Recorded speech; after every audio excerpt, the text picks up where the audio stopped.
Hello everyone, welcome to Fat Lads in Kilts, episode 6. Singing in the rain. Singing Fat Lads in Kilts. Hi folks, today we're at Abercorn Church on the outskirts of Edinburgh, just along from South Queensferry. Now today we've got an action-packed day for you. We're going to visit some Outlander locations. So our first stop's going to be Midhope Castle, which we all know is Lallybroch. And then we're going to head to Blackness Castle, which is Blackjack Randall's Fort William HQ. And then we're going to head along to Linlithgow Palace, which is Wentworth Prison. Fantastic. Looking forward to it.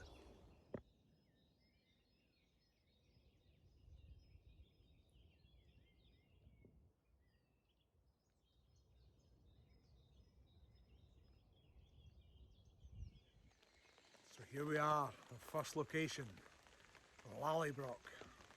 Midhope. Lallybroch. It's situated on the Hopetoun estate, which is located in Abercorn, just beside South Queensferry on the outskirts of Edinburgh. Outlander fans will instantly recognise this as Lallybroch, Jamie Fraser's ancestral home. But Midhope is actually a 16th century tower house. Originally there was a castle on the site in 1478 which was owned by the Martin family. What you see today was built around the 16th century, and by the end of the 16th century it was owned by Alexander Drummond of Midhope, along with his wife Marjorie Bruce.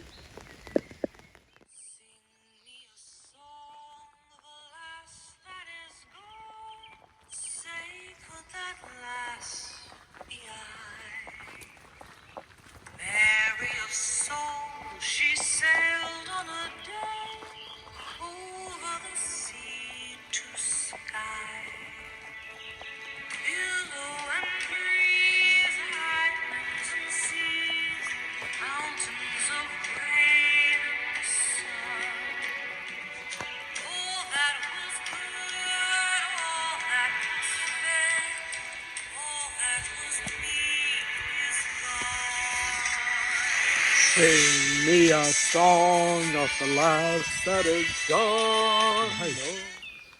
In 1851, 53 people lived here, but it was later abandoned and is now, as you can see, derelict. There are no floors, only the beams can be seen. A roof and perspex windows were added to make the building watertight and to stop any further decay. Recently, a planning application has been submitted to turn Midhope into a distillery with a visitor centre and accommodation. Outlander fans will love this idea. Imagine being able to stay a night at Lallybroch. How cool would that be? So here we are on the steps of Lallybroch, also known as Broch Turach, which means north-facing tower. Over here, surely not. Is that Jamie? Jamie!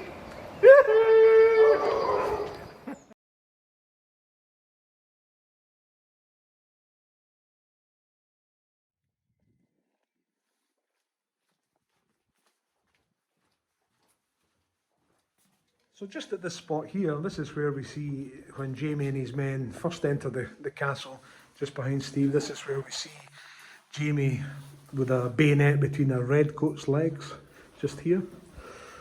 And now we've got a little fat Jamie demonstration running up the stairs as he does. This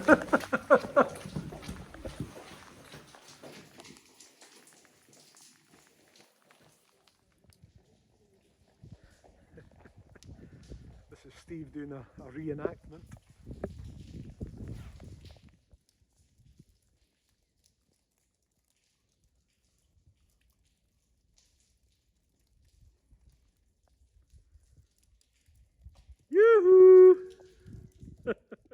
So Blackness was also the main port for Linlithgow Palace, birthplace of Mary Queen of Scots. It also served as a state prison during the 16th century, and it was strengthened and was known to be the most advanced artillery fortifications in Scotland. However, it wasn't strong enough to stop Oliver Cromwell's army in 1650 when the castle was taken during his invasion of Scotland. Years after the siege, the castle was repaired and yet again served as a prison and military garrison, with officers' quarters and soldiers' barracks being added around 1870. This is where, if the castle was under attack, hot oil would be poured down on the attackers, or they would have thrown down bigger rocks and boulders. So we're now standing in the Great Hall of Blackness Castle. Now if you look above that blue sign there, you'll see two holes in the wall. Now that was actually a balcony where musicians would entertain the people who were actually dining in here, which tended to be people from the upper echelons of life, like King James IV was said to have dined in here, amongst other nobility. And if you spin round there to the fireplace, Stephen, that's where they would have held a spit and roasted a pig or something like that. And just through here, this is the kitchen with a serving hatch to the left.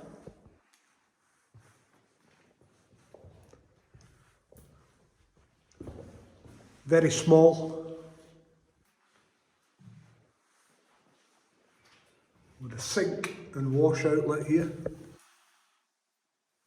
And who would have guessed? 20th century electricity. So it wasn't Benjamin Franklin that invented electricity, it was the Crichtons of Blackness. Right down the Forth we can see the Forth bridges, the Forth Rail Bridge, Queensferry Crossing and Forth Road Bridge. If you look here, you can actually see how thick these walls were. They must be at least 12 feet thick. Now in Outlander, just further along, this is where it's portrayed, where you see Jamie and Claire jump into the sea. Oh, at least that's the rain stopped. Ah, thank goodness. The end of your ridiculous singing. What's wrong with my singing? Humpty Dumpty. Listen to it, Stumpy. Now just across here, this was the original port. Now this would have served Linlithgow Palace. The ships would have entered and dropped their goods off here. And just down here, this is a later addition, around about the 18th century. This little pier here, you can see the hoist. That would have been used to bring goods up from the ship onto the pier.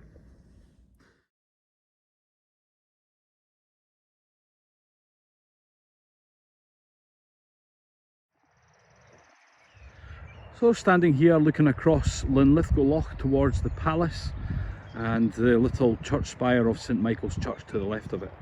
This was the birthplace of Mary Queen of Scots and her father, King James V. And then we're just going to pan round and look at this stunning Linlithgow Loch.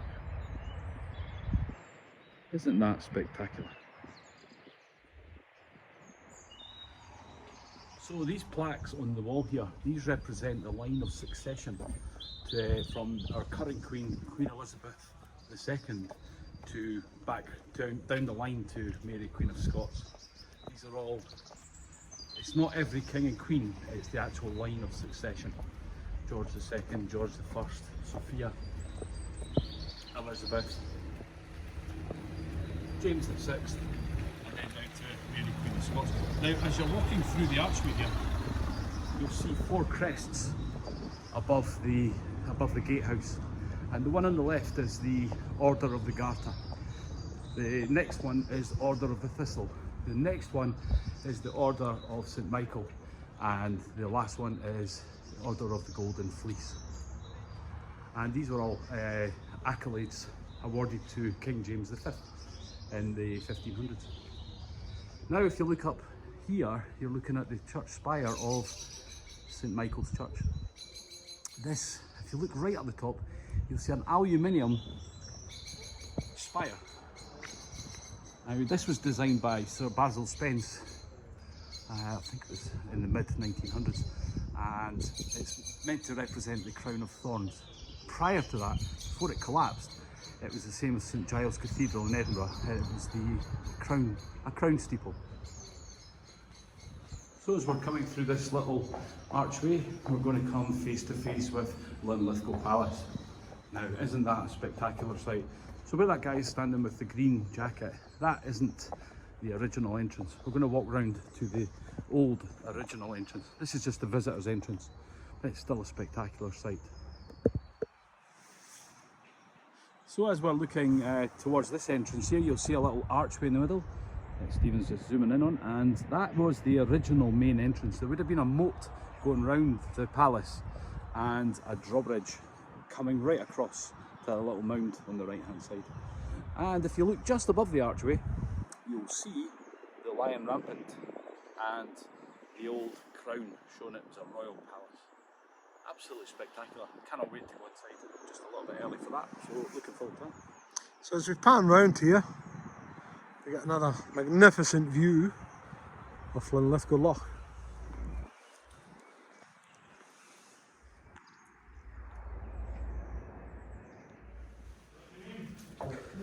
So you'll recognise this corridor. This is where we see Clare coming down.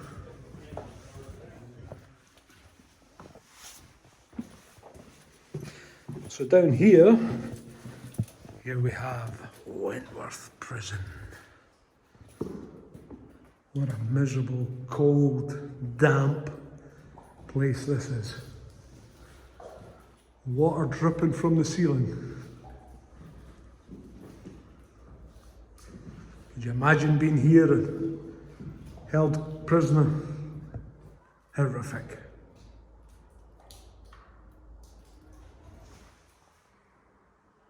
And straight in front of us here is the old entrance, the original entrance that I was talking about from the outside. And you can see where the drawbridge would have gone across, over the moat, and then right out to the pool. Spectacular. Look at that view. It's amazing, eh?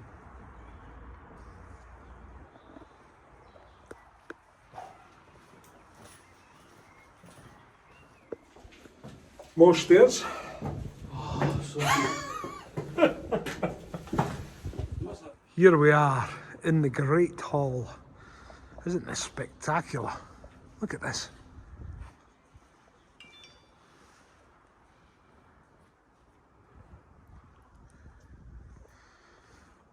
Look at the size of that fireplace.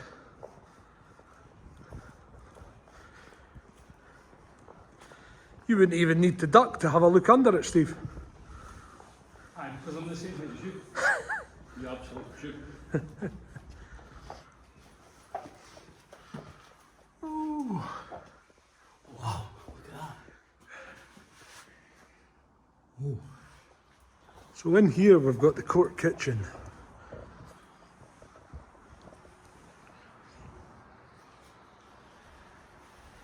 Look at the fireplace. The stove is away. This is incredible. Yeah, this is where you would have had a big spit. Imagine the noise, the smell, the Fantastic. atmosphere. Amazing. And there's, you know, like at Blackness, they've got the servant hatches, but look, they're much bigger. Same idea as Blackness ones. So just down below us you'll see a fountain. Now it's alleged that when Bonnie Prince Charlie visited here, the fountain flowed with red wine upon his visit. Unfortunately, there's no red wine flowing today. So where I'm standing is a King's bedroom, and in the level above us, probably just about there, was the Queen's bedroom. And this is where Margaret Tudor gave birth to King James V, and it's also where Mary de Guise gave birth to Mary Queen of Scots. So just on the level just above us, there would have been a floor just here. So some absolutely splendid history took place right where we're standing. So here we have the statue of Mary Queen of Scots. Born 1542, died 1587. 45 years old when she died. What a waste. What could have been. So that brings us to the end of another episode of Fat Lads in Kilts. Thanks very much for watching, folks. Please remember to like, subscribe, share with your cousin, your neighbour, your Doug, Whoever you want. Thanks again. See you next time. Thanks for watching, folks. Take care. Bye-bye.